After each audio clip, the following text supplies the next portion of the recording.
Voilà, donc de retour pour la troisième partie. Donc, toujours petit sprint final jusqu'à la fin. Et puis, de toute façon, je répondrai après à vos questions, parce qu'il y a pas mal de questions. Mais avant, petit débunkage toujours dans la thématique de la repentance thématique qu'on veut vous faire constamment, ce chantage idéologique. Et là, c'est Arte qui s'y emploie. Bon, bah, vous ne pouvez pas attendre mieux de leur part. Donc, toujours ce chantage à l'histoire. Et là, c'est assez fascinant, c'est que en fait, l'Europe serait responsable donc de la pauvreté mondiale. Vous avez affamé, appauvri tout le reste de l'humanité, à part un petit bout de territoire dans le nord-ouest de l'hémisphère nord. Tout le reste a été, mis sous la coupe réglée donc, des pays européens qui auraient pillé donc, sans conteste. C'est ce qu'on va nous expliquer. Alors je vous laisse voir en plus comment c'est fait, avec des jolis petits dessins, c'est bien expliqué. Regardez-vous maintenant. Vous êtes un empereur Inca en Amérique du Sud. Vous êtes riche, mais... Vous êtes un empereur Inca en Amérique du Sud, vous êtes riche. Bon, un petit peu un postulat, hein. Alors j'adore la vision des Incas, très gentils, hein, sachant que bon, c'est pas forcément ce qu'on nous disait des Incas et comment ils traitaient leurs ennemis, ni des Aztèques, hein, quand on est arrivé là-bas. Forcément, c'était peut-être pas forcément les gens non plus les plus sympathiques à plusieurs égards. En tout cas, bon, on nous explique que c'était des gens très riches. Ça ne va pas durer. Vous allez devenir pauvre à la vitesse grand V. L'ère du colonialisme a commencé. Les conquistadors ont envahi votre pays. Ils vous promettent la vie sauve en échange de votre or. Alors ça, c'est pareil. Vision complètement, mais... ils vous promettent la vie sauve en échange de votre or. Vous remarquerez au passage toujours l'aspect très très méchant. Ils ont des grandes barbes aussi. Non, c'était pas des conquistadors de Daesh à l'époque. Non, mais le commentaire est quand même assez stupéfiant. Donc, vous devez donner votre or en échange. Alors, sachant que, en plus, aujourd'hui, sur la conquête espagnole, on en sait beaucoup plus qu'avant. On sait que cette conquête, elle a été effectivement effectuée par un petit nombre d'hommes qui ont profité des dissensions qui existaient au sein des civilisations Incas et leurs ennemis, et les Aztèques et leurs ennemis. Et c'est précisément parce que, justement, leurs ennemis se sont alliés aux Européens, aux Espagnols. Hein, parce que là aussi, on vous présente les Européens, vous allez voir, jamais de distinction. Hein, là, le pas d'amalgame, on ne connaît pas, c'est les Européens. Donc, les Espagnols, évidemment, oui, vont ramener des galions d'or, on le sait, hein, évidemment, vers l'Europe. Mais est-ce que ça fait de l'Espagne aujourd'hui le pays le plus riche de la planète? Pose la question. La pauvreté est la conséquence d'un vol. Derrière toutes les formes de pauvreté modernes, il y a l'usage de la force. La pauvreté est la conséquence d'un vol. Donc en gros, c'est toujours, si la personne est pauvre, elle s'est fait voler. Dire si aujourd'hui, la Papouasie, un des pays les moins développés du monde, un des plus pauvres, c'est évidemment qu'il s'est fait voler. Ah non mais, là, c'est soit ne rien comprendre, soit ne pas comprendre ce que c'est les phénomènes économiques. Je veux dire, même en études d'économie, on vous apprend Adam Smith, Ricardo, je sais pas, la richesse des nations, la division du travail, non, ça, il n'a jamais entendu parler. La technologie, on va jamais parler de technologie. Non, c'est forcément, vous êtes pauvre, vous êtes fait voler, quoi. Hein, mais vous êtes pauvre, vous êtes mal organisé, vous êtes pauvre, vous n'êtes pas... vous êtes comme ces gens, vous avez des gentilles traditions de tout brûler, vous êtes pauvres, vos traditions c'est s'entretuer. Ça, non, c'est quand même la faute des méchants européens. D'accord. Vous êtes emprisonné. Votre peuple se meurt sous vos yeux, décimé par des maladies comme la grippe ou la syphilis, importées par les conquistadors. Ah, alors, la grippe ou la syphilis importée par les conquistadors, il semble bien que la syphilis, c'est plutôt l'inverse. C'était plutôt une maladie venue justement d'Amérique du Sud vers l'Europe. Et évidemment, comment on appelle ça, la petite vérole, ouais, ce sera importé par l'Europe. Mais de toute façon, il est évident que la rencontre entre la civilisation européenne et la civilisation amérindienne est un véritable choc, hein, à tous les égards, choc culturel, choc militaire et choc biologique. Et ce sera même un choc pour toute l'Amérique, puisqu'on sait très bien que les Européens vont emmener des choses dans leur bagage qui n'existaient pas en Amérique. Et inversement d'ailleurs, des choses d'Amérique qui vont ramener en Europe qui n'existaient pas en Europe. Il y aura un énorme transfert, échange dans cette période-là.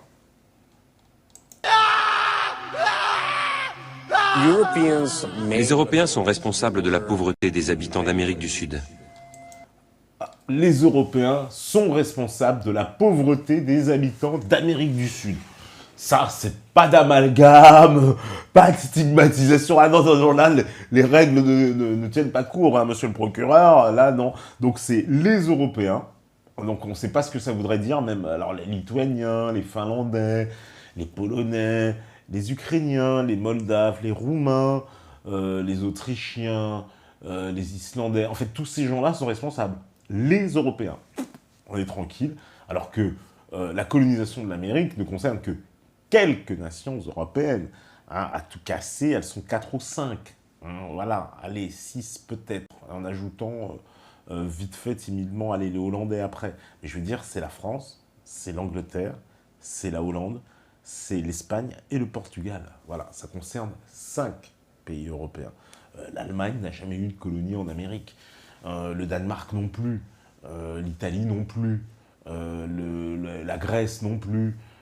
L'Autriche non plus, la Lituanie non plus, la Finlande non plus, la Pologne non plus, la Moldavie non plus, la Roumanie non plus. Puis, ouais, la liste est longue. Donc les Européens, là par contre, ça ne dérange pas. Bon, les amalgames, et puis en plus, c'est eux qui sont responsables de la pauvreté de l'Amérique du Sud. Donc toute la pauvreté de toute l'Amérique du Sud, du nord au sud, sachant que l'Amérique du Sud est aussi des fois peuplée de pays majoritairement européens. Mais ça, le commentaire s'en embarrasse pas. Ils leur ont pris leurs terres et les ont déplacés. Privés des moyens de subvenir à leurs besoins, les Sud-Américains ont dû travailler dans les plantations, les haciendas, les mines, où ils extrayaient l'or et l'argent tant recherchés par les Européens. Bah oui, les Européens, encore une fois, je vous dis un gros raccourci, hein, parce que voilà, ils nous parlent des mines d'argent, comme il y en a eu, oui, en Bolivie, les Espagnols, oui, les Portugais aussi, qui ont exploité le Brésil, les côtes essentiellement, ils ont revendiqué à l'intérieur des terres, mais vous savez que ce sont les côtes qui ont été particulièrement développées. Les autres pays, par exemple en Amérique du Nord, c'est complètement différent. Les Anglais, les Hollandais s'installent, les Français, puisque c'est la France, hein, qui est la première là-dedans, elle fait du commerce de castor, hein, de peaux et de fourrure, du bois avec les Indiens. Donc il n'y a pas d'or à piller en Amérique du Nord. Donc c'est pas un peu un raccourci bon là c'est vrai qu'à leur décharge ils ont dit à voler les pays d'Amérique du Sud. Combien même les pays d'Amérique du Nord, on se demande pourquoi eux n'ont pas été volés aussi, mais bon, puisqu'ils ont été colonisés de la même façon. Ah, peut-être qu'on dira, bah, les États-Unis, c'est une colonisation qui a réussi. Mais ça fait mal. C'est ce qui a fait sombrer des millions d'entre eux dans la misère.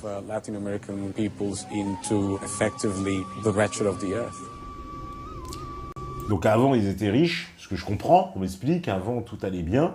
Et puis, les Européens, sans distinction, arrivent, les pillent, et ils deviennent pauvres, du jour au lendemain. Dans votre rêve, l'empereur Inca fait un rêve. Vous survolez la Terre. L'Europe n'est pas encore plus riche que le reste du monde. Vous vous demandez comment les choses ont pu changer à ce point. Donc l'Europe n'est pas aussi riche que le reste du monde.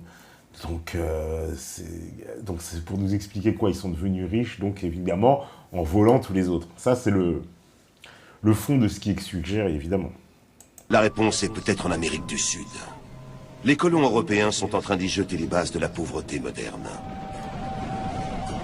Puis vous traversez les nuages en direction de l'Afrique pour voir si le continent noir souffre déjà de la faim. West Africans were economically Ah, alors, évidemment, voilà, on vous présente voilà, une espèce d'image d'Épinal de l'Afrique qui ne ressemble absolument pas, pardonnez-moi, mais à la réalité. Donc il y aura à la fois donc, ce Sahel avec des cabanes et des huttes, puis là, quelque chose de très moderne avec une maison de type Bavière, un petit chariot, etc. C'est-à-dire quelque chose qui ressemble pas du tout à l'Afrique. Pardonnez-moi, mais là, il faut être quand même franc, un peu, hein, dans l'imagerie. Parce que là, on diffuse une imagerie, on est en train de vous expliquer quelque chose, mais c'est complètement détourné. Ça, c'est aussi une image idéologique, parce que moi, des maisons comme ça dans le Sahel, avec des petites, visiblement, je sais pas, une petite carriole, etc. Et puis dans un côté, vous avez vu, il n'y avait pas d'arbres, de l'autre côté, il y aurait des arbres, hein, miraculeusement. Puis on vous a mis quand même des espèces de zébus au fond, mais c'est de la propagande. savvy. Those L'Afrique précoloniale avait une économie très prospère. economic production were numerous, especially the ordinary people. Beaucoup de gens ordinaires participaient à la production économique. Showed up. Alors, l'Afrique précoloniale avait une économie très prospère, beaucoup de gens participaient à la production économique. Certes, mais est-ce que c'était un pays riche dans les critères économiques qu'on a définis un pays riche avant? Tout est là. De quels critères on définit? Oui, les gens participaient à l'économie. Ouais, mais est-ce que ça... Je veux dire, même les papous, ils participent à l'économie, hein, tout le monde est obligé de faire un truc. Mais est-ce que ça en fait un pays riche dans les critères qu'on a définis de la richesse économique des pays? Tout est là. At the end of the 15th En Afrique de l'Est, quand les Portugais sont arrivés à la fin du XVe siècle et au début du XVIe, les sociétés swahili de Mogadiscio à l'île de Kilwa au large du Mozambique étaient à l'apogée de leur puissance commerciale. of their history in terms of their commercial civilization. C'est-à-dire, bon, les mecs au XVe siècle, ils étaient déjà à fond. Ils étaient à l'apogée de leur puissance commerciale. Et là, c'était il y a 600 ans, quoi, 500 ans. Ils ne pouvaient pas pousser plus. Donc, pas étonné qu'ils se soient fait balayer, quoi. Si, c'était à leur apogée, quoi. Puis on vous dit des sociétés. Alors, c'est marrant parce que ils passent outre le fait que ces sociétés pratiquaient l'esclavage, vendaient beaucoup d'esclaves. Hein, l'île de Zanzibar, etc. Les sociétés dont ils parlent faisaient du commerce d'esclaves. Énormément de commerce d'esclaves. C'était même ce commerce-là, à partir de là, que les Européens aussi vont faire du commerce d'esclaves. Ils vont se servir de ce qui se fait déjà dans ce coin-là. Donc, son commerce florissant, sachant que beaucoup de commerçants, en plus, sont des Perses. Hein. D'ailleurs, c'est pour ça que Zanzibar, ce sera l'île des Noirs, hein, le pays des Noirs en Perse. Eh bien, c'est normal parce que les Perses, beaucoup de Perses habitent ces régions-là. Jusqu'à aujourd'hui, ils ont même fui, hein, pour certains, énormément la Perse. Et pourquoi ils fuient la Perse? Eh bien, ils fuient la Perse devant, je suis désolé, mais l'arrivée de l'islam. Là, oui, parce que c'était des Zoroastriens, voilà, on me l'a dit tout à l'heure. Hein. Vous voyez, un peu des gens comme, vous voyez, il y en a un qui deviendra célèbre de cette, on va dire, de cette communauté, c'est Freddie Mercury. Vous voyez, le chanteur de Queen. Voilà, qui lui aussi était un Perse zoroastrien dont la famille venait de Zanzibar et faisait probablement du commerce d'esclaves. Hein, c'est le commerce à son apogée florissant. Évidemment que le commerce va tomber après. To the point that the port D'ailleurs, en découvrant ces villes côtières bouillonnantes d'activité, les navigateurs portugais ont voulu s'en emparer. activity, and they felt that, we need to take over. Ah, ils ont voulu s'en emparer, oui. Enfin, bon, les Portugais vont créer justement des comptoirs commerciaux. Leur but, c'est d'arriver à avoir des routes commerciales vers l'Inde, ce à quoi ils vont réussir pour avoir le commerce des épices et éviter justement le monde musulman qui maîtrise la route de la soie. Many communities, land was relatively abundant. En Afrique centrale, les terres cultivées étaient nombreuses. And soldiers. They raided D'après les missionnaires et les soldats portugais, l'agriculture du Congo était plus productive que celle du Portugal. Alors, d'après les missionnaires, l'agriculture du Congo était plus que celle du Portugal. Oui, enfin, le Portugal, de toute façon, dois-je rappeler qu'il doit faire 20 ou 30 fois ou je sais pas combien de fois moins la taille du Congo. Alors, vous comparez, vous dites, ah, mais attends, moi j'habite dans 1400 mètres carrés et l'autre il habite dans 25. Ouais, mais bon, c'est vrai que chez moi, je paye plus cher pour le chauffage. Ouais, d'accord. Non, mais c'est un peu ça, quoi. On compare le Portugal et le Congo. Alors, si vous comparez, regardez la taille des deux pays et dire, oui, l'agriculture est plus florissante au Congo qu'au Portugal. Ouais, bah, vu la taille du pays, ce serait l'étonnant qui fut quand même le contraire, je veux dire, qui fut étonnant. Là, on nous explique aussi que voilà, le Congo, mais est-ce que le Congo faisait déjà, comme le Portugal, du business avec toute la planète? Ça, j'en doute fortement. Donc c'est ça aussi, quand on détermine le critère de richesse, le PIB, c'est basé sur quoi exactement, quoi? Parce qu'on dit pays riche, pays pauvre, ah bon. Dans le domaine de l'artisanat, il considérait que le textile et la métallurgie égalaient ce qui se faisait de mieux en Europe. Le textile et la métallurgie. Donc, alors là, il y a quelque chose que je ne comprends pas. Les Portugais, ils arrivent au XVe siècle. Ils nous disent que le textile et la métallurgie sont supérieurs aux Européens. Bah, pourquoi ils se laissent dominer facilement? Ça veut dire quoi? Ils ont au moins des canons, des fusils, des bateaux aussi rapides, des équipements, etc. Visiblement, non. Donc, je ne comprends pas quand il nous dit que les Européens arrivent et les Africains de l'Est seraient supérieurs technologiquement à ces Portugais, et pourtant ils se font balayer quand même par les Portugais. Enfin, balayer, façon de parler. Les Portugais, en tout cas, arrivent à placer leur fort tout au long du truc. Et puis d'ailleurs, qu'est-ce qui s'est passé? Puisque là, s'ils étaient en avance, si c'était mieux, aujourd'hui, ils devraient être encore plus loin.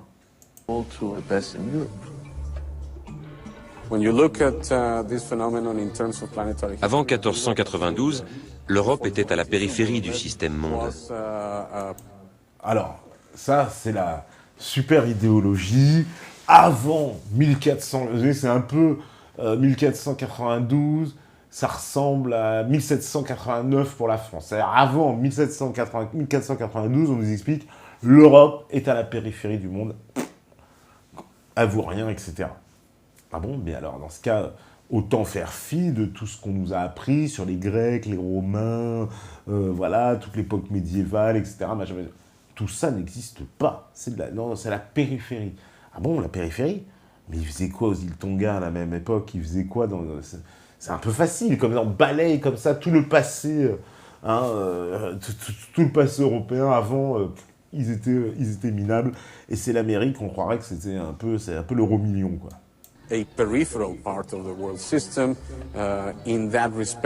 C'était une région relativement pauvre comparée au reste du globe. En Afrique, en Asie et en Amérique, il y avait des civilisations florissantes. En Afrique, en Asie, en Amérique, il y avait des civilisations florissantes. Moi, on m'explique pourquoi ces civilisations tellement florissantes, elles se sont fait balayer par la sauvagerie méchante de l'homme blanc perfide qui a cherché à les anéantir. Mais si elles étaient tellement florissantes que ça, pourquoi elles ont réussi à se faire balayer si facilement? S'ils étaient en avance technologiquement, puisqu'ils avaient une métallurgie, etc., supérieure, si ces sociétés étaient tellement florissantes, comme on nous l'explique, hein, comme Arte nous l'explique, bon, bah, moi, je me pose la question de savoir qu'est-ce qui s'est passé. Après 1492, la situation change radicalement. Vous, l'empereur des Incas, mourrez étranglé avec un collier de fer. Là, vous avez toute l'image du méchant européen. L'Européen est quand même plus technologique que Daesh. Daesh, bon, ils prennent un couteau, machin. L'Européen, lui, construit une machine bien pour torturer. Ça, comme quoi, il a mis de la technologie, hein, même dans le supplice. Voilà, donc en fait, on y apprend, ben voilà, c'est encore une fois les méchants Européens. Donc toute la planète était riche, et d'un coup, l'Européen, qui était le plus pauvre, il est allé braquer tout le monde. En fait, c'est un peu comme ça qu'il faut le voir. Hein. Nous appelons cette mort douloureuse le supplice des garrots, vois-tu? Voilà. Donc, gna, tu vois, le soldat bien méchant qui rigole, vous voyez, il y aura toujours des gna, gna, gna, gna, ça rigole bien. En tout cas, c'est un peu sadique, hein, vous voyez, les Européens. Vous ressortez de l'autre côté, en Chine, en 1743. Ah, alors ça c'est intéressant, il ressort en Chine en 1743. Hein, qui j'imagine, pareil, c'est un pays au top, c'est l'an 3000, c'est la Californie, la Chine. Vous êtes une jeune fille dans un vaste champ. La terre est sèche. Rien ne pousse. La terre est sèche. Il pourrait y avoir Ah, la terre est sèche, rien ne pousse visiblement, mais à qui la faute tout ça? une famine. Mais vous vous sentez en sécurité en Chine. From the times of the earliest records, Dès l'époque des premiers documents, la prévention des famines et des inondations est considérée comme une tâche essentielle des souverains. Ah, vous voyez, les souverains chinois sont les parangons d'humanisme, d'empathie et de bonne gestion, puisque eux prévoient dans leur plan on va dire, de gestion territoriale, les catastrophes naturelles qui pourraient intervenir. Voilà, évidemment, alors qu'en Europe, bande de salauds, vous laissez crever le peuple. C'est ça qu'elles veulent nous dire. La famine de 1743 est célèbre parce que les secours ont été exemplaires. La météorologie a permis de prévoir la crise. La sécheresse n'est pas un phénomène imprévisible. C'est l'absence de pluie pendant des mois. Donc les autorités savaient qu'il y aurait une sécheresse. Les greniers étaient pleins. Il est possible que 2 millions de personnes aient reçu de l'aide alimentaire. Bah alors c'est pas une famine, je comprends pas le truc. On nous dit, ah bah cette famine, elle a été super connue parce qu'elle est super médiatisée, mais il n'y a pas eu de famine parce qu'on avait prévu et les greniers étaient pleins. Oui, mais alors, c'est pour nous dire quoi? Eh ben, encore une fois, c'est l'idéologie. Vous voyez, les Chinois, ils gèrent, voilà, bien pour leur peuple. Les Européens, vous êtes des va-nu-pieds. Grâce à ces sacs, vous ne mourrez pas de faim. Heureusement que vous ne vivez pas en Occident, mais en Orient. Sous un bon gouvernement, la pauvreté est une honte. Alors par contre, je m'interroge encore sur l'accent de Confucius. Est-ce que c'est permis ça? On m'interroge et tout. Je sais pas. Mais mais voilà, il n'y a pas de lobby, de lobby chinois, de lobby viet. Désolé pour nos amis bridés, mais on peut taper dessus à volonté. J'ai vu qu'il y avait le CRAF maintenant, le Conseil représentatif des associations asiatiques de France. Alors il y a le CRAN, le CRAF, le CRAB, le CRIF. Ça, ouais, on va faire une grande table un jour, si on peut. Mais voilà, l'accent me paraît un peu douteux. Hein. J'ose pas imaginer qu'on y représentait des personnages d'autres ethnies, d'autres origines, avec le même genre d'accent, sans provoquer de grands scandales, immédiatement. Ah non, regarde, raciste. Ah là, il n'y a pas de racisme. Non, les Chinois peuvent taper dessus. Il n'y a pas de problème.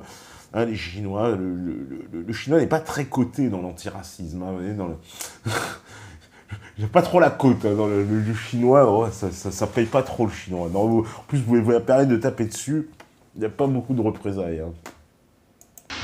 Sous un mauvais gouvernement, c'est la richesse qui est une honte.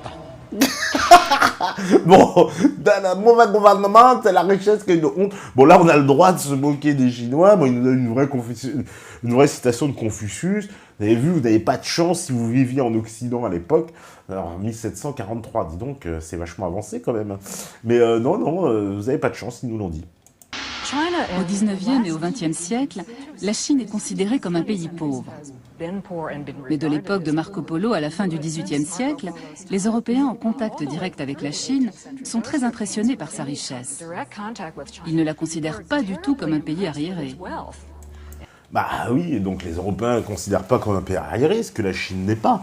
Mais après, dans les référentiels de ce qui fonde le calcul, ce qu'on appellera un pays pauvre, un pays riche, effectivement, la Chine va pas se permettre un pays riche. On sait qu'il y aura l'épisode, vous savez que les Britanniques, en 1850, la reine Victoria, on va envoyer les canonnières de Hong Kong parce qu'on va vouloir forcer les Chinois commercer avec les Britanniques, parce qu'ils achetaient le thé, et les Britanniques ont inventé l'opium, évidemment, pour qu'il y ait un équilibre dans la balance commerciale. Donc oui, ça c'est clair, mais on ne va pas vous parler de ça dans ce reportage. À la même époque, les États européens sont beaucoup plus petits. Ils n'ont pas de grenier public. Ils ont une autre idéologie politique. Oui, alors c'est bien, oui. Non mais, qu'est-ce qu'elle veut nous dire? Les Européens ont une autre idéologie politique, ils n'ont pas de grenier public. Et alors? Mais peut-être qu'ils crèvent pas de faim, parce qu'en 1743, il n'y avait pas de famine encore. Donc, qu'est-ce qu'elle cherche à nous dire, quoi? Oui, c'est les méchants, les Européens, oui, mais ils sont pas comme nous, machin, oui, ils n'ont pas la même idéologie politique. Mais qui nous dit que son idéologie politique, qu'est-ce que ça a produit? L'idéologie politique de la Chine, là, en 2016. Vous croyez sincèrement que des Chinois, et là, pardonnez-moi, mais avec tout le respect que j'ai pour les Chinois, mais pourraient venir nous donner des leçons d'idéologie politique, hein, parce que là, on fait de 1743 à 2016. Alors, on compare les histoires politiques des deux pays. Vous croyez sincèrement que vous avez envie de vivre, à l'heure actuelle, sur un régime chinois? Alors, autant, je veux bien entendre, et moi-même, je serai le premier à dire non, je ne me contente pas peut-être de ce qui se passe politiquement actuellement, c'est clair. Mais si c'est pour échanger avec un régime chinois, non merci, je préfère encore le statu quo, je préfère être très clair. Ah ouais, parce que le régime de la Chine actuelle, communiste, qui est une espèce de presque tous les désavantages du capitalisme sans les avantages, et en plus de ça, il faut la fermer, et puis si vous n'êtes pas d'accord, on vous met une balle dans la tête et on fait payer vos parents. C'est bien ce que ça a produit, hein. C'est sûr quand elle nous dit oui, on n'a pas la même idéologie, que ça reste comme ça. Hein. Pourrait-il mettre en place le même système de grenier? Ce n'est pas la question. Il n'y a tout simplement pas de volonté politique pour cela. Il n'y a pas de volonté politique pour mettre... Mais peut-être qu'il n'y a pas de famine aussi, madame. Hein, parce qu'en France, voilà, il y a une autre organisation. Voilà, vous savez très bien, ça s'est volé en éclats après, mais il y avait la police des grains, on vendait le blé prioritairement aux gens, etc. Donc, avec son histoire de grenier public, comme si c'était la panacée, non, il y avait peut-être d'autres organisations, tout simplement, à l'époque. Mais ça, c'est sous-jacent. De toute façon, vous voyez, c'est juste dans le reportage pour vous dire, les Européens, de toute façon, c'était des salauds. Voilà, nous, au moins, en Chine, on faisait profiter des trucs à tout le monde, et voilà, comme si en Europe, ça n'était pas le cas. C'est toujours ça l'idée sous-jacente, vous voyez, de l'idéologie du reportage, parce que c'est ça toujours le fond. Vous vendez des tissus sur un marché animé. On vous paie en Corée. Ces magnifiques coquillages servent de monnaie depuis des siècles. Alors, ouais, les coris, oui, enfin, je suis allé voir, apparemment, ça vient des Maldives et des îles Soulou. Ça s'est répandu ouais, dans le Pacifique Ouest et l'océan Indien, quoi, je veux dire, sur l'est de l'Afrique. Oui, il y en a eu, après, on en a retrouvé même jusqu'au Bénin, au Dahomey. Ouais, et alors, les coris, c'est ça, il faut revenir au coquillage. Si vous étiez si riche, allez, vous pouvez redevenir très riche.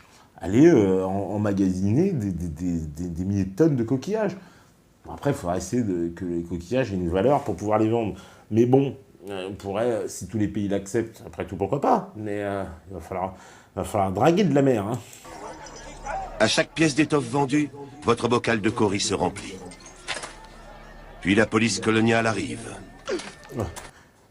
Vous remarquerez la police coloniale, c'est toute la même, tous les pays se valent, encore une fois, il n'y a pas de différence, tous les pays sont à la même enseigne, les Européens, pas grave l'amalgame, non mais Européens c'est pas grave, vous rentrez pas dans le pas d'amalgame, hein, vous êtes des races non racisées, des personnes non racisées, donc vous n'avez le droit à rien dans l'idéologie antiraciste. Donc là vous voyez, alors il y a toujours un mec qui est toujours en ambiance Daesh, hein, dans les coloniaux, là il y a toujours des barbes et tout. Alors c'est plus des casques coloniaux, alors on ne sait pas trop s'ils sont anglais ou français, en tout cas ça a l'air d'un pays arabo-musulman, hein, c'est pareil, hein, en mettant des attention, pas de racisme, tu vois, c'est halal et tout, mais voilà, je le dis en voyant les gens, quoi, tu vois, et puis ça se voit que c'est pas l'Afrique équatoriale. Elle n'aime pas votre monnaie. Ah, ils sont méchants et tout, ils ont poussé le mec et ils lui ont volé ses coquillages. Mon Dieu, la vengeance. Donc voilà les coris, les fameux coris, ouais. Les coris, par exemple, sont une monnaie locale importante. C'est l'une des monnaies que les gouverneurs coloniaux vont essayer d'interdire, quelle que soit la fortune des gens. Même pour les... les gouverneurs coloniaux vont tenter d'interdire. Ben évidemment, c'était leur intérêt de mettre en place leur monnaie. Hein. Mais qu'est-ce qui empêche aujourd'hui tous ces pays de revenir au Cori? Après tout. Moi, je leur dis, revenez au Cori. Après tout. Commerçants. Eh bien, du jour au lendemain, ça ne vaut plus rien. Ah bah oui, mais ça, c'est la réalité économique. Oui, du jour au lendemain, ça ne vaut plus rien. Mais du jour au lendemain, s'ils décident que les monnaies qu'ils utilisent aujourd'hui ne valent plus rien et qu'ils reviennent au coquillage, ils ont aussi le droit de le faire. Après, il faudra accepter de commercer mondialement avec les coquillages. Tout le monde ne les acceptera peut-être pas. Tout le projet impérial européen est de bâtir un système mondial qui, sur le plan économique... Le projet impérial européen.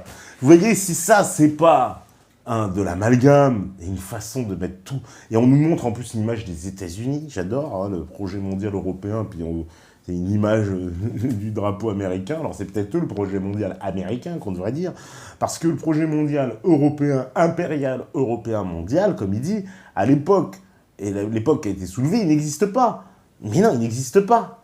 Parce que c'est pas un projet européen, ce sont des nations européennes qui sont à la concurrence entre elles, hein, qui n'arrêtent pas justement de se faire la guerre, précisément pour ces influences de domination coloniale. Donc on voit bien qu'il n'y a pas de projet commun. Hein. Les Anglais vont mettre les Hollandais dehors de la Nouvelle-Amsterdam, qui deviendra New York, puis ils vont faire la même chose au Cap, en Afrique du Sud. Ils vont, par le traité de Paris, nous prendre le Canada, tout un tas de terres en Amérique du Nord, dans les îles, voilà, l'Inde et compagnie. Donc en vrai, ce sont des nations qui se battent entre elles. Donc nous parler de cette globalité comme s'il y avait un projet impérial européen et des pays européens qui auraient œuvré ensemble à la domination et à la colonisation, c'est faux. Ils n'ont pas arrêté de se faire la guerre. Et il y a eu une entente entre l'Espagne et le Portugal, le fameux traité de Tordesillas, qui est connu, hein, avec tout ce qui est à l'est, c'est à moi, tout ce qui est à l'ouest, c'est à toi, en gros, qui a été respecté que par l'Espagne et le Portugal. Toutes les autres nations européennes ont dit on ne reconnaissait pas ce traité, à s'installer où elles voulaient. Donc voilà, c'est ça la réalité. Donc nous décrire un espèce de projet impérial européen, ça n'a jamais existé. Ça c'est encore, voilà, implémenter des choses fausses dans l'esprit des gens. De la pauvreté. C'est l'origine du concept de tiers-monde. Ah, c'est l'origine du concept de tiers-monde. Un mot qui a été inventé hein, qui est plutôt issu du tiers-état, donc les années 50, le tiers-monde, voilà. Et comme par hasard, donc en fait, les Européens, depuis 500 ans, ils pensaient à faire le tiers-monde, hein, avec les méchants. Ah ben, dis donc. Et ce qui ne tient pas absolument pas la route, on le verra pourquoi après. Votre peau a changé de couleur. Ah, alors maintenant c'est les Indiens. Ah, tout le monde, je dis, l'Européen a braqué la planète. Vous êtes dans un camp. Il y a un mois, vous étiez un paysan indien affamé. Aujourd'hui, vous êtes un ouvrier indien affamé. En plus, J'adore parce qu'il nous dit, vous étiez un paysan indien affamé, aujourd'hui vous êtes un ouvrier indien affamé. Donc il a changé de conditions sociales, mais finalement, dans ce cas, c'est pas la colonisation qui est responsable de sa situation. Il était déjà affamé avant. Mais non, quand bien même, ça c'est la logique voilà, qu'on a du mal à comprendre. Vous ferez du choléra. C'est une mauvaise nouvelle. Un train circule sur une ligne construite par les Anglais. Donc c'est les Anglais qui ont construit les trains. Hein, ouais. Ah, ça me rappelle un autre pays. Bon, je dis rien. Un nuage s'en échappe. Un nuage de blé, de la nourriture. Mais soudain, vous comprenez que le train est plein de céréales destinées à l'exportation. Les salauds, ils sont en train d'exporter les céréales des Indiens. Ces salauds d'anglais. Est la pire forme de violence. La famine de 1876 dans le sud de l'Inde était due en partie à une mauvaise météo. Donc, la famine est due à une mauvaise météo. Donc, vous voyez qu'il n'y avait pas d'intention de départ de dire oui, on va voler leur bouffe, même si c'est suggéré. La récolte avait été maigre, mais la famine aurait pu être évitée. Alors, une mauvaise météo, la récolte a été maigre, mais la famine aurait pu être évitée parce que, évidemment, il y avait les exportations. Simplement, on a continué d'exporter des céréales alors que les gens mouraient de faim. Mais ça, j'aimerais bien savoir, parce que vous voyez, on nous présente ça, c'est les Anglais, salauds. Mais ça se trouve, c'est les mecs qui vendaient leurs trucs aux Anglais. Qu'est-ce qu'on en sait, hein? Qu'est-ce qu'on en sait que c'est pas les mecs, justement, qui vendaient leur production aux Anglais? Parce qu'en plus, si il faisait chaud et que ça a été mauvais, bah, le prix devait être très très élevé. Ça n'est pas dit dedans. Non, bah non, puisque si vous expliquez cette chose-là, peut-être ça démystifierait ce fait historique. Vous voyez, mais quand on prend un fait historique comme ça, on le balance, on ne sait pas même. Expédier vers l'Angleterre d'énormes quantités de nourriture produite sur place, alors qu'elles auraient pu servir à nourrir les 6 à 10 millions de personnes qui n'ont pas survécu à la famine. Ah. On nous dit, voilà, donc on vous reprend un petit fait dans l'histoire anglaise. On n'a pas de... Enfin, l'histoire de l'Inde avec l'Angleterre. On n'a pas de précision réelle sur qui a vendu quoi. Mais bon, on vous a tourné la chose. En tout cas, les Anglais sont des salauds parce qu'il y a eu des exportations de céréales alors que les gens mouraient de faim. Bon, on ne sait pas qui leur a vendu, on ne sait pas dans quel contexte, mais on vous explique qu'il a fait chaud, les récoltes étaient maigres, etc. Mais c'est quand même les salauds de Britanniques. Vous servez maintenant de l'alcool aux travailleurs pauvres d'Afrique du Sud. Autrefois, ils étaient paysans. Mais l'homme blanc a pris leur terre. Ah, ils étaient paysans, l'homme blanc a pris leur terre. Effectivement, l'Afrique du Sud a connu une forte colonisation venue au départ des Hollandais, puis après des Anglais. Et donc, il y a eu une bataille au moment où, effectivement, les Hollandais vont quitter les côtes parce qu'ils ne s'entendent plus avec les Anglais. Donc, vous voyez, le grand empire impérial européen, voyez, entre Anglais et Hollandais, ils ne se supportent pas. Ils vont, à l'intérieur, ce sera le Grand Tech, et ils vont tomber, évidemment, sur les Zoulous. Hein, et donc, oui, il va y avoir des batailles enragées avec les Zoulous, etc. Et qui va se solder, évidemment, par là, on le sait, la domination des Anglais. Parce que les Hollandais vont s'installer, ils vont créer des États libres, le fameux État libre d'Orange, etc. Puis après, ils vont se rebattre avec les Anglais. Enfin, vous voyez, ça va être très compliqué. En tout cas, là, on vous dit, bon, bah, voilà, ils sont fait voler les terres, ils deviennent, évidemment, des ouvriers. Durant le jour, ils descendent dans la mine. Le soir venu, ils s'emportent contre un système qui les condamne à la pauvreté à cause de leur couleur de peau. Avec la loi agraire de 1913, les Noirs ne peuvent quasiment plus acquérir de terre. Bien sûr, ça c'est le régime évidemment sud-africain, voilà, mais oui, c'est vrai que ça a été une période terrible parce que, bah oui, la communauté blanche d'Afrique du Sud s'est accaparée l'ensemble des terres. La communauté, cette communauté, c'est elle qui va découvrir, qui va développer l'industrie, mais qui va découvrir l'or, hein, qui va être la richesse absolue de Johannesburg. Voilà, donc les Zoulous étaient assis sur de l'or, ils ne le savaient pas. De vastes pans du territoire sont réservés aux Blancs. On a besoin des Noirs en ville comme main-d'œuvre. On n'est pas tenu de les loger, ni de leur verser un salaire décent. Oui, d'accord. Alors, vous voyez le mélange des genres, parce qu'on nous a parlé, on a quand même fait un grand bond des Aztèques à l'Afrique du Sud, on va dire, moderne, hein, du XXe siècle. Il y a 500 ans qui séparent ces deux situations. On pourrait nous faire croire que c'est toujours pareil, parce qu'on fait le lien donc, entre ce qui a pu se passer avec Moctezuma, vous vous rendez compte, au XVIe siècle, et l'Afrique du Sud du début du XXe. Alors que pourtant, c'est des situations qui n'ont rien à voir. Pour moi, qui n'ont rien à voir, qui sont incomparables. Et pourtant, on va les mettre sur le même plan dans le reportage pour expliquer finalement ce que je vous dis.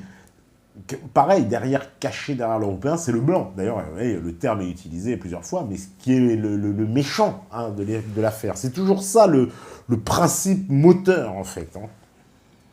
Et d'assimiler, évidemment, tous les blancs à la même enseigne. Parce que là, il n'y a pas d'amalgame. Là, on vous dit l'Afrique du Sud. Mais c'est quoi? C'est encore tous les Européens en Afrique du Sud. C'est les Lituaniens, les Finlandais, les Danois, les Français, les Suédois, les Nuagiens, les Anglais. Alors les Anglais, oui, ils sont mêlés. Les Hollandais, oui, ils sont mêlés. Mais tous les autres Européens sont-ils tous mêlés à ce qui se passe en Afrique du Sud? Ils sont tous responsables, collectivement. Ça, c'est pas du tribalisme aussi, les responsabilités collectives comme ça? Les femmes lavent du linge, cuisinent ou brassent de la bière. Un peu pathos, oui, bon, les femmes brassent du linge, effectivement, on s'en doute un peu, au mieux. Voilà, mais c'est toujours très pathos, ça ne nous explique pas le fond politique. C'est la raison pour laquelle on voit apparaître progressivement des bidonvilles à proximité des villes. Regardez dans ce verre rempli de la bière que vous brassez. Vous allez voir les 30 prochaines années de l'humanité. Ah, alors là j'adore parce que bon, là toute la faute, alors je dis c'est, putain le blanc c'est le, vous connaissez le livre, hein, le fardeau de l'homme blanc, c'est Rudyard Kipling, c'est, vas-y, la guerre mondiale et tout, ouais, vas-y, attends, c'est... Ah bah vous avez droit, oui, vous aurez même droit... Voici des hordes de chars blindés, des raids aériens, des camps de concentration. Puis des images plus réjouissantes. Ah, des images plus réjouissantes. Quand on voit des noirs qui applaudissent, c'est toujours plus réjouissant, évidemment. Et là, c'est Lumumba. Donc on va mettre tout sur le même plan, encore une fois. Lumumba, je vous dis, il nous a fait un sacré gloubi-boulga, hein.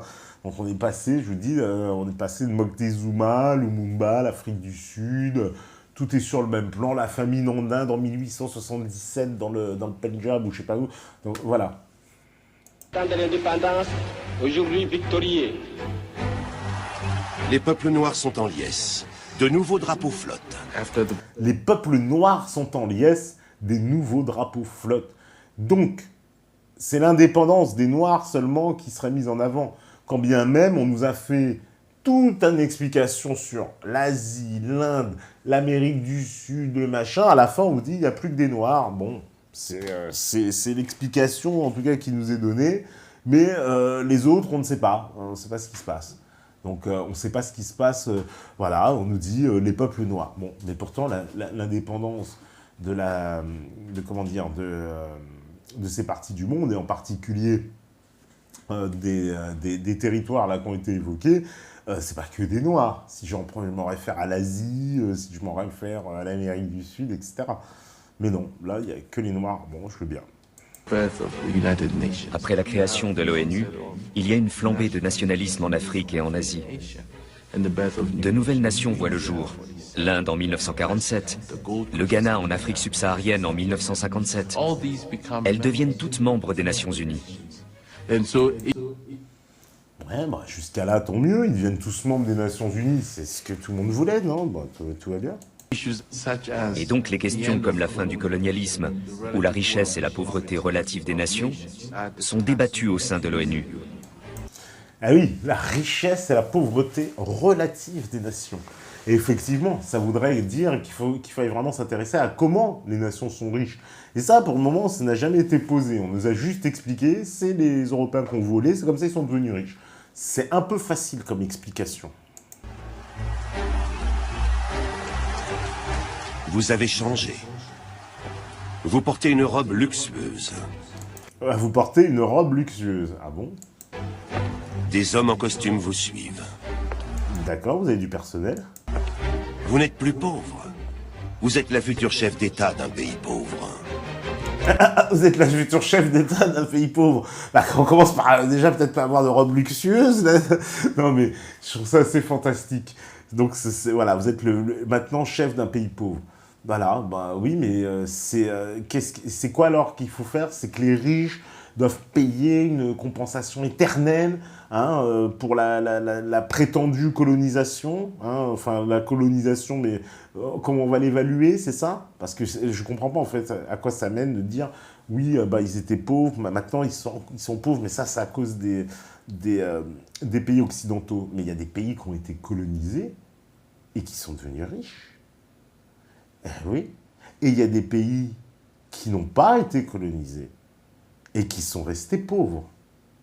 L'Éthiopie. Vous allez prendre la Thaïlande, qui est au 91e rang en ce qui concerne comment on appelle ça, le rang du PIB, elle est plus basse que le Mexique, qui lui a été colonisé. Donc il n'y a pas de règles. Ça veut dire quoi les règles? Colonisé, pas colonisé? Il y a des pays qui n'ont pas été colonisés, qui s'en sortent pas, et des pays qui ont été colonisés, qui s'en sortent très bien. Vous êtes venu écouter un discours. More than half the people of the world are living in conditions approaching misery. La moitié donc, de l'humanité, donc ça c'est juste après la Seconde Guerre mondiale. Poverty is a handicap and a threat both to them and to more prosperous areas. For the first time in history, humanity possesses the knowledge and skill to relieve the suffering of these people. Ah bon, ouais, bon, je sais pas comment ils vont s'y prendre, peut-être avec l'ONU, c'est ça qu'on a voulu nous dire, j'imagine. Une nouvelle page de l'histoire s'ouvre. Le monde se divise maintenant en pays riches et pauvres. Ouais, en pays riches et pauvres. Le Qatar, pays riche ou pauvre? L'Iran, pays riche ou pauvre? L'Algérie, pays riche ou pauvre? Je sais pas, l'Australie, pays riche ou pauvre? Et d'ailleurs, c'est l'Australie qui a été colonisée. S'il n'y avait pas eu la colonisation britannique, est-ce que l'Australie serait riche? Question. On va pas y répondre. Mais vous pouvez quand même avoir un début d'élément de réponse, quand même. Les premiers finissent par accepter d'aider les seconds. D'aider les seconds. Alors, il y a une volonté d'aide, en plus, qu'on demande. Mais on ne parle jamais de technologie. Hein, on ne parle jamais de technologie. On ne parle pas du fondement de la richesse des nations européennes. On vous dit juste les Européens sont des voleurs. Voilà, et ça, c'est très dangereux, parce que je vous dis, c'est ce genre de reportage qui amène à cette idéologie globale, après. Hein. Mais les Européens sont des voleurs, ils n'ont pas de richesse globale, ils ne créent pas de richesse, ils vont puiser, puis voler la richesse des autres. Voilà le fondement de leur richesse. Je ne dis pas que la mondialisation est une mauvaise chose en soi. L'intervenant allemand, on est dans le politiquement correct, hein, évidemment. Je ne dis pas que la mondialisation est une mauvaise chose en soi. Oh non. Tout dépend des règles du jeu. Mais pour l'instant, ces règles sont édictées par les riches pour les riches. Ces règles sont édictées par les riches pour les riches, puis on nous montre des images, on ne comprend pas trop, c'est des émeutes dans certains pays, mais il faudrait comprendre qu'on culpabilise, c'est notre faute s'il y a tous ces désordres.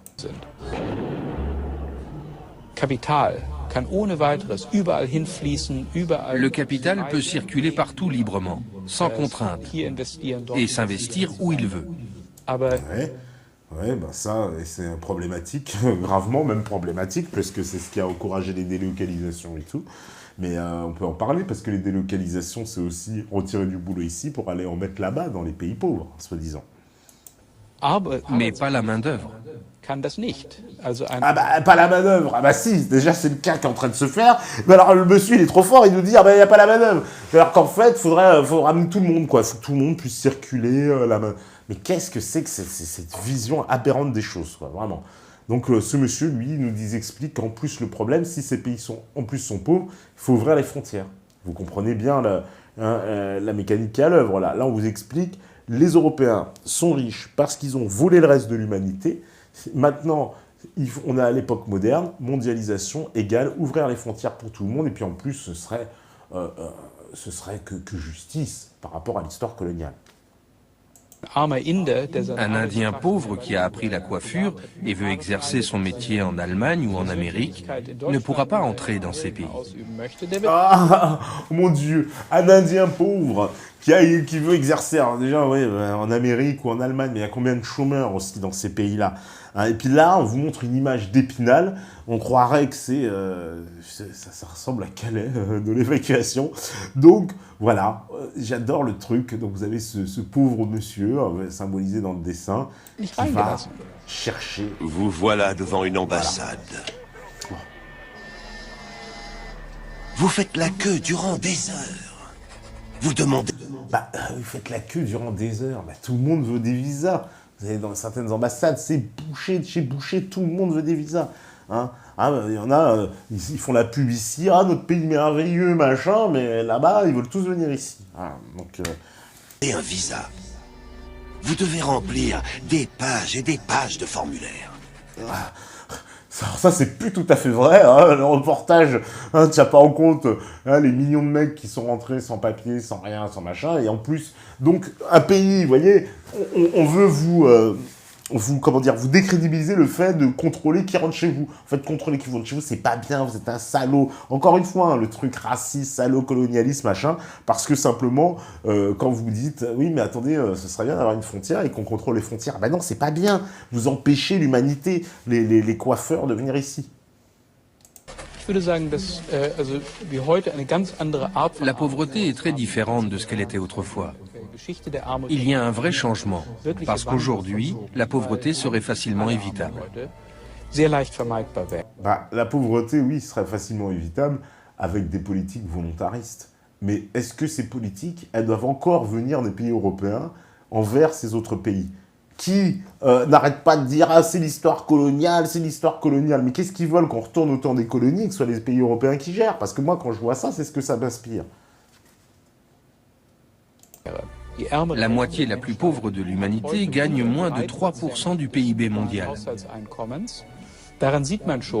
Il ne serait pas bien difficile de réorganiser le monde pour qu'ils aient 5% du PIB mondial, par exemple.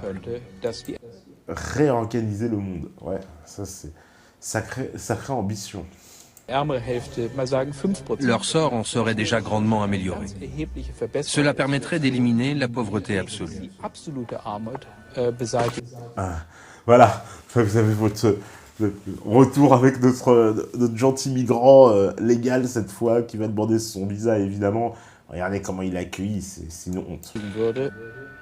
Vous donnez le formulaire à un homme qui le déchire sous vos yeux. Non, il se moque du monde. Donc on donnerait des formulaires, les gens les déchireraient sous nos yeux. On serait... C'est quand même extraordinaire, quoi. Donc...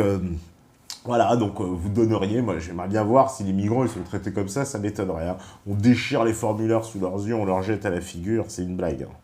Hein. Vous voilà sur un vaste océan, à bord d'une... Ah, vous avez vu le lien que vous pouvez faire directement avec la situation actuelle. Belle embarcation. Vous fuyez votre pays pauvre pour un pays riche. Mais dans l'eau, vous apercevez des billets de banque. C'est pour ça qu'ils sautent tous. Dans l'eau, il aperçoit des billets de banque. Oui, la métaphore. Il quitte votre pays en direction des pays riches. Les salauds. Les voilà. Donc c'est bien les Européens qui pillent son pays. C'est pour ça qu'il n'arrive pas à s'en sortir. Vous n'avez pas compris. Donc, évidemment, bande de salauds, vous avez pillé le pays des pauvres. Les flux de capitaux en provenance des pays pauvres sont estimés à environ 1000 milliards de dollars américains. Les flux des provenances de capitaux en provenance des pays pauvres est estimé à 1000 milliards de dollars. Ce qui est même pas la moitié du PIB de la France. Bon. On présente un chiffre comme ça, genre, ah, attends. Et bon, c'est pas non plus supra impressionnant. C'est 8 à 10 fois le montant de l'aide internationale injectée dans ces pays. Une réforme... l'aide, on sait très bien que l'aide internationale, c'est biaisé. De toute façon, ça ne sert à rien. Mais c'est les mêmes mecs à l'ONU qui font ça. La réforme de ce système serait beaucoup plus efficace pour réduire la pauvreté que toute l'aide au développement. L'ordre du monde se négocie à Washington, à Genève ou dans d'autres capitales. Il faut le réformer. Bah oui, mais bon, on va le mettre où, l'ordre du monde, hein, puisqu'ils veulent tous venir ici, on va le mettre à Mogadiscio, Addis Abeba, Ouagadougou, ça va être au choix. Mais les principaux intéressés n'ont pas accès à ces lieux de pouvoir et à ces leviers. Les principaux intéressés. Alors, il faut inviter les migrants à la Fed et dans le bureau ovale, quoi. Non, mais c'est complètement fou, quoi. C'est complètement fou. Donc, des gens qui n'ont pas de droits, qui se présentent, qui sont clandestins, on nous dit, oui, qu'il faudrait qu'ils aient des droits et au plus haut niveau de la taille, que c'est pas normal. C'est quand même impressionnant, le discours, comment ils vous propagandent la tête sans vous mettre dans ces éléments-là qui sont quand même essentiels, quoi. Donc on vous dit que les migrants, ils doivent discuter avec les plus hauts représentants de l'État. La théorie du ruissellement économique prétend que la croissance économique suffit seule à enrichir tout le monde.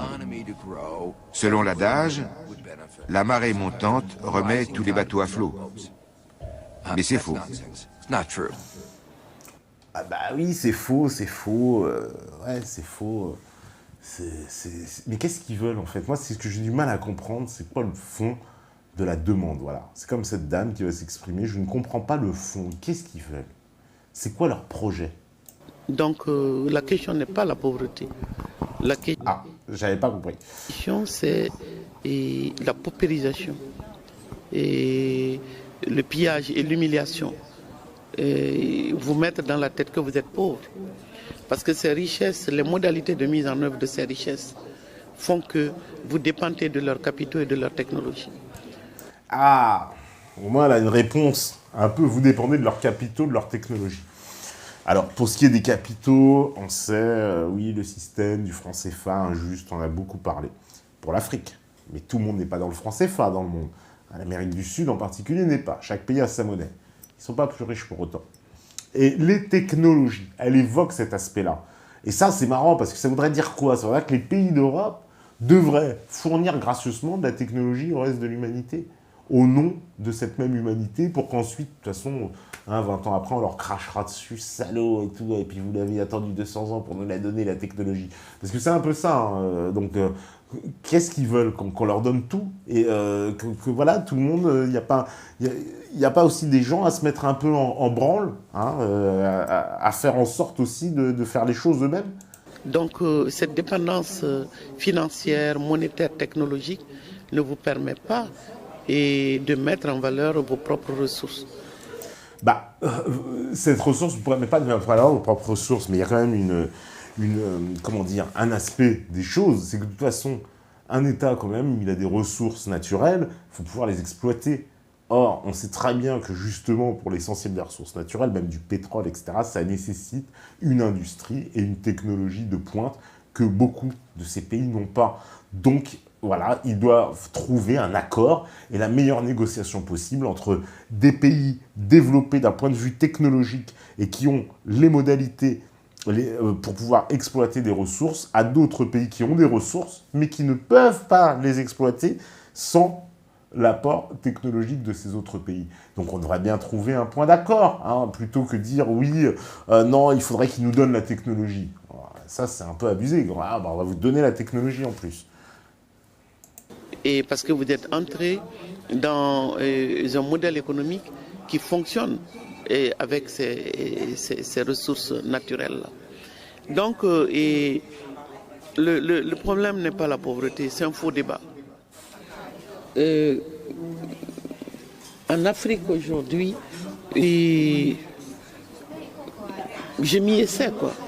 Moi, je pense qu'on a tout pour créer, pour redynamiser les économies locales.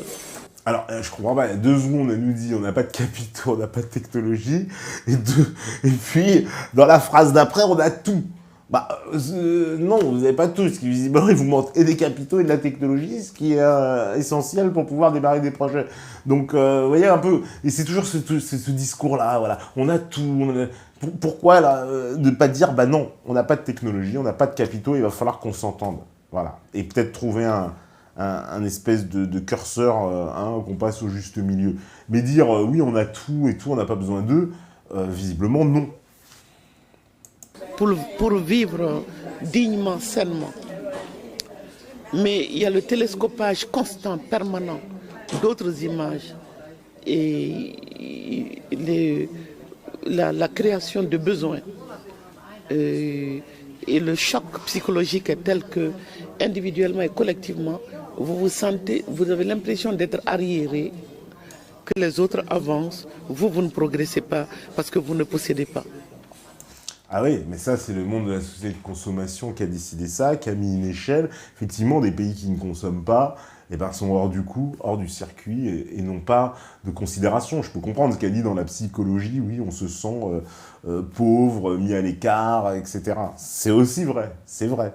Mais c'est pas une situation qui va trouver une solution dans l'espèce de repentance permanente qu'on veut mettre sur le dos des Européens. Et ne jamais, d'ailleurs, se déresponsabiliser totalement pour ne jamais comprendre à l'intérieur de soi là où est-ce que ça va pas non plus. Mais ce que vous voulez posséder, vous ne le produisez pas. Vous devez vous endetter pour l'avoir. Donc vous vous mettez en situation d'esclavage en vue d'atteindre l'autre qui ne demande que ça. Ah ben oui, mais dans ce cas, si on est conscient de ça, il faut vraiment le porter au niveau politique. Parce qu'effectivement, les pays du Sud vont acheter des biens et des matériaux, on va dire des produits finis à des pays du Nord, alors même que ces pays-là n'exportent que des matières premières et des choses qui ne rapportent pas énormément d'argent. Et tous les médias jouent un rôle pernicieux dans cette affaire. Les médias, encore une fois, les médias. Moi, c'est là que je vous dis, cette limite des médias, les médias responsables de tout, parce que les médias, vous l'avez vu, les médias, c'est Arte, voilà, c'est bien les médias, et les médias, pour le moment, ils ne sont pas du tout sur la ligne de dire non... comment dire, on va donner une image des pauvres, puisqu'ils expliquent aux pauvres, c'est de la faute des Européens, etc. Vous êtes des salauds, vous avez été des salauds dans toute votre histoire. Voilà ce qu'ils disent les médias. Donc les médias, ils vont dans le sens de cette dame. C'est l'inverse. Donc les médias ne peuvent fonctionner que sur la base de la publicité. La publicité pose les plus pauvres à s'appauvrir davantage et à s'enchaîner. Ah ouais, non, dans ce cas, il faut enlever la publicité pour enlever la tentation aux pauvres de ne pas pouvoir avoir envie d'acheter des biens qu'ils ne pourront pas acquérir. Ça devient très compliqué, hein, le monde d'aujourd'hui. Hein. Donc, l'un des défis de la solidarité internationale, est-ce que les consommateurs et les citoyens du Nord... Alors, la solidarité internationale... Les consommateurs et les citoyens du Nord, d'accord, je ne savais pas qu'on formait quelque part un groupe social, les consommateurs du Nord. Vous voyez, encore une fois, cette vision, les Européens, un peu comme les Européens, de toute façon, on voit les Africains et qui se plantent complètement, parce que les Africains, c'est pareil, ils sont tous différents. Là, c'est pareil avec les Européens, mais c'est le même tropisme, les Européens, tout le monde dans le même paquet, les citoyens du Nord, qui penseraient la même chose. Ils sont prêts à renoncer aux marchandises et acheter le moins cher possible et enrichir les multinationales de telle sorte que chez nous, la guerre pour le pétrole, l'uranium et les ressources naturelles puissent se calmer. Alors ça c'est abusé, alors plus de pétrole, plus d'uranium, donc plus d'électricité, plus rien, plus machin, pour pas qu'eux s'entretuent. Donc les consommateurs du Nord, ceux qui doivent refuser. Ah ben non, ça vient du Congo, moi monsieur j'en veux pas, etc. Et je pense que c'est pas vraiment la solution pour qu'ils se sentent mieux là-bas. Donc en gros on nous explique, c'est en stoppant la consommation qu'on va certainement régler la paix là-bas. Faudrait peut-être qu'ils règlent la paix sans ça, quoi. Faudrait qu'ils essaient de faire la paix déjà entre eux. Ou alors est-ce que les citoyens du Nord, même les plus engagés, peuvent penser que le chômage, la croissance ne se gagne qu'en pillant le Sud. Ça, c'est le problème, la question de confiance aujourd'hui qu'il faut poser aux militants du Nord. Eh ben, les militants du Nord, je vous demande alors, vous croyez que la croissance et le chômage ne s'obtient qu'en pillant les ressources? Un peu tordu, je pense qu'effectivement, il y a des problèmes, il y a des contradictions dans certains raisonnements. En tout cas, pour moi, il y a une évidence, c'est qu'on veut toujours, constamment nous emmener directement dans la culpabilisation, la repentance, le discours victimaire, un rappel d'une histoire coloniale complètement mythifiée, simplifiée, amalgamée, pour des gens qui sautent sur leur chaise, qui nous parlent d'amalgame, pas d'amalgame toute la journée. Je veux dire, là, quand on parle de ces sujets-là, par contre, là, l'amalgame est autorisé, voire même indispensable. Et là, donc, on te met les Européens, du machin, du truc, on te mélange tout dans l'histoire coloniale, on te fait un gloubi-boulga, et on t'explique, voilà la vérité. Donc, je suis pas du tout, d'accord avec ce genre de vision qui nous est présentée, voilà, toujours, parce qu'elle contribue à la fois à forger, on va dire, des arguments qui vont dans le sens de l'idéologie antiraciste, donc du chantage au racisme permanent. Donc là, ça le valide, ça le cautionne, ça l'encourage, voilà, avec ce genre de reportage. Et en plus de ça, c'est une vision déformée de l'histoire, et c'est exactement la vision que les gens vont vous sortir quand ils vont vous sortir l'idéologie en disant « Ah, mais la France a tout pillé, ils te font un micmac, un gloubi-boulga, on te met tout exactement comme ils l'ont fait dans ce reportage. » Donc moi, je pense que, vous voyez, la nocivité des idées, elle est portée voilà, au plus haut niveau et de façon très officielle. Voilà. Alors, on me dit, est-ce que tu penses qu'il est possible d'avoir un attachement pour plusieurs nations, ethnies, religions en même temps? Par exemple, une personne pourrait-elle attacher à son pays d'origine, de racine, quel est son pays de naissance, d'éducation, de culture, où l'une doit en définitive toujours primer sur l'autre? Pour moi, avoir plusieurs religions, c'est contradictoire. Hein. J'en ai jamais rencontré des gens qui me disaient « je suis chrétien musulman » ou « je suis bouddhiste ». Protestants, enfin, ça me paraît complètement contradictoire, déjà, les plusieurs religions. Plusieurs ethnies, t'as pas le choix. Tu peux être, issu de plusieurs ethnies, c'est mon cas. Donc ça, c'est en aucun cas un choix. Hein. Et après, donc, il faudrait qu'il y ait un attachement à l'ethnie. Tiens, c'est marrant. Donc, ça veut dire que l'ethnie donc, a bien un ressort génétique profond. Et donc, dans ce cas, on pourrait parler de race et peut-être aller dans les travaux des gens qu'on fait sur les races. Alors moi, je veux bien ouvrir ce sujet sur les races. Mais s'il y a bien un attachement ethnique, c'est bien que l'ethnie n'est pas le hasard. Et plusieurs nations, un attachement de plusieurs nations, ça dépend. Si on me dit, oui, j'aime bien aller en vacances dans mon bled, voilà, j'aime bien, d'accord. Mais c'est quoi, à quel niveau d'attachement? Si demain, il y a un conflit entre les deux nations, c'est quoi le niveau d'attachement? Et si demain, il y a un vrai choix civilisationnel qui se joue entre les deux nations, quel va être ce niveau d'attachement? Donc pour ma part, je ne pense qu'il n'y a pas de double allégeance concernant les nations. Un attachement, certainement, on peut être attaché à une nation, mais maintenant l'allégeance, c'est-à-dire là, il n'y en a qu'une pour moi. On n'a forcément qu'une seule allégeance, quelle qu'elle soit. Mais on n'en a qu'une. Je ne crois pas aux plusieurs allégeances, aux doubles allégeances, encore moins les triples allégeances, ce serait encore pire. Donc non, j'y crois pas trop. Voilà ce que j'en pense. En tout cas, par contre, je me pose la question, c'est quoi l'attachement à l'ethnie? Enfin, je pose la question, je sais que ça existe, mais c'est marrant que ce soit soulevé parce que la race n'est même pas reconnue en tant que telle en France. Bon. Voilà, alors, allez, qu'est-ce qu'on me dit? Que faisait l'Observatoire des droits de l'homme? On se demande bien qu'est-ce qui branlait pendant que les Européens étaient en train de piller. On me dit, pour les migrants et même les Français mal logés, il y a une solution, réquisitionner les 6 600 000 logements vides appartenant à des banques et assurances privées. Et pour la police, cela fait des siècles qu'il y a un problème, car toujours utilisé comme ministre du pouvoir. Regardez le reportage Gangster de la République. Ma question est simple, ne penses-tu pas être le contre-pouvoir utile en portant les mêmes discours que Philippot, l'homme le plus diffusé des médias de France 2. Je précise que regarde le reportage. Bah écoute, c'est ta vision des choses. Si tu penses que je suis un adepte de Philippot, je sais pas, après tout, et si Philippot il dit des choses intéressantes, c'est pas parce que c'est Philippot. Voilà, ça c'est le réflexe gauchiste. Philippot il dit ce qu'il pense. S'il dit quelque chose d'intéressant, je serais d'accord avec lui. Et je serais pas d'accord avec lui parce que c'est Philippot qui est au FN. Non, c'est que grâce à ce genre de questions, c'est une façon de toujours utiliser la rhétorique. Parce que lui, il passe à France 2, mais tu pourrais finalement, toi, être à ton tour journaliste chez France 2 ou chroniqueur, parce que c'est la même mécanique. Donc, si tu penses comme Marine Le Pen, mais c'est que t'es un salaud. Mais elle a dit le ciel est bleu, le soleil est jaune. Ah bah ouais, mais quand même.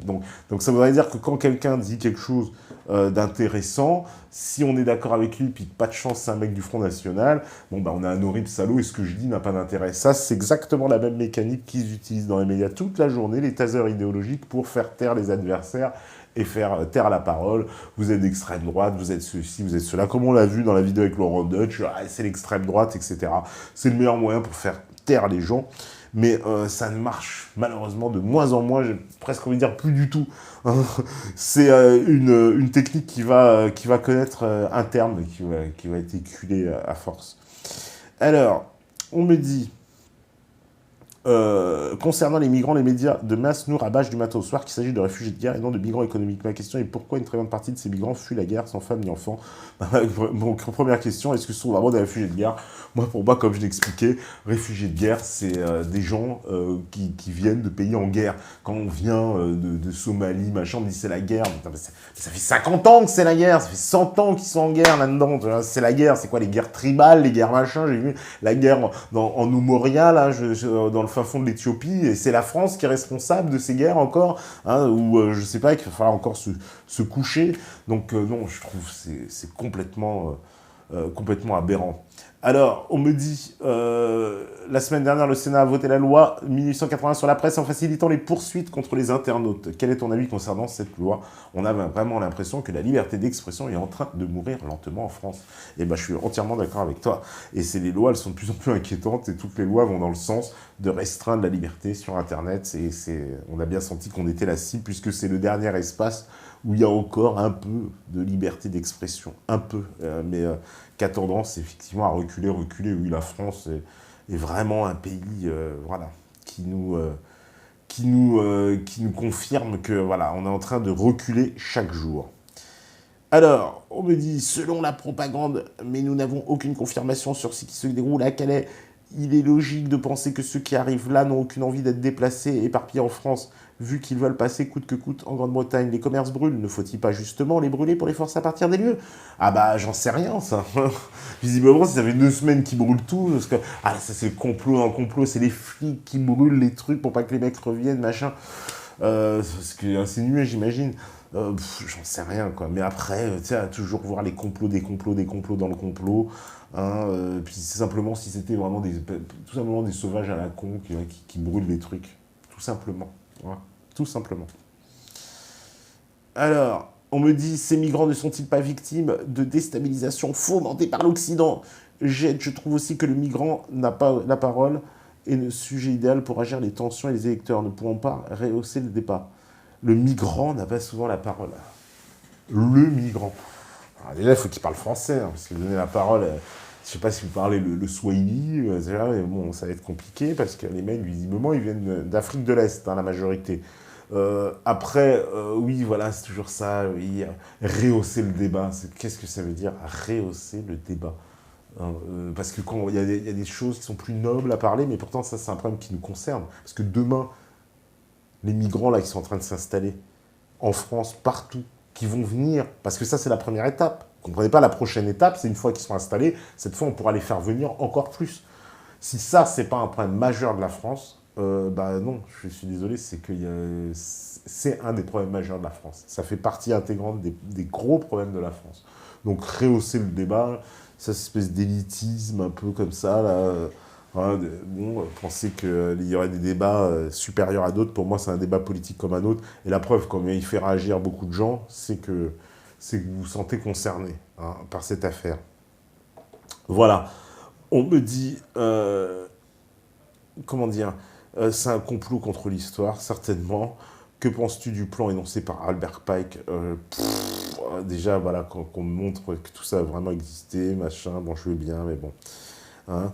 Alors, on me dit, as-tu suivi l'affaire de la vidéo de Raptor Dissident sur les féministes et le Social Justice Warrior qui a créé une véritable bataille idéologique sur YouTube? Qu'en penses-tu? Ah bah, j'ai vu toutes les gauchias à l'œuvre, quoi, qui sont liées contre Raptor Dissident pour expliquer que c'était quelqu'un d'horrible, bababi, bababa. Moi, en tout cas, Raptor Dissident, j'apprécie beaucoup ses vidéos.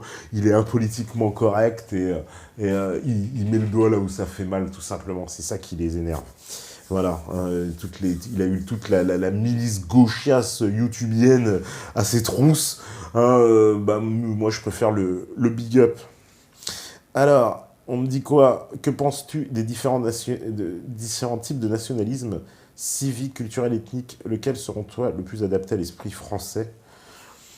Le nationalisme culturel, à mon avis. Parce que le nationalisme ethnique à la française, j'ai du mal à voir sur quoi ça pourrait déboucher. Voilà, donc je sais pas trop, tu vois. Je sais pas trop, le nationalisme ethnique, j'y crois pas. Alors, bon, bah voilà, c'est la fin, on arrive à la fin, ça y est, on a largement dépassé, là, hein, voilà, hein, tous ceux qui me disent, voilà, hein, on est des fonctionnaires, eh ben non, voilà. Donc, Eh ben, moi, en tout cas, je vous dis à vendredi normalement, Inch'Allah, comme on dit chez nous, hein, ou chez vous. Mais chez vous, c'est chez nous, ou chez nous, c'est chez vous, comme vous voulez. On ne sait plus. En tout cas, on se rejoindra sûrement, si Dieu le veut. Et en tout cas, merci à tous. Merci à la régie. Merci aux métanautes. Merci à tous ceux connectés. Voilà, et je vous dis forcément, c'est que si vous avez invité le Raptor Dissident sur Meta TV, mais oui, oh là là, mais il monte pas sa tête, vous n'avez pas compris encore, il ne va pas venir ici. En tout cas, il y a une chose, mais si vous l'écoutez lui, vous nous écoutez nous, et forcément vous écoutez ce message, c'est que vous êtes la résistance. Ciao, ciao, ciao tout le monde.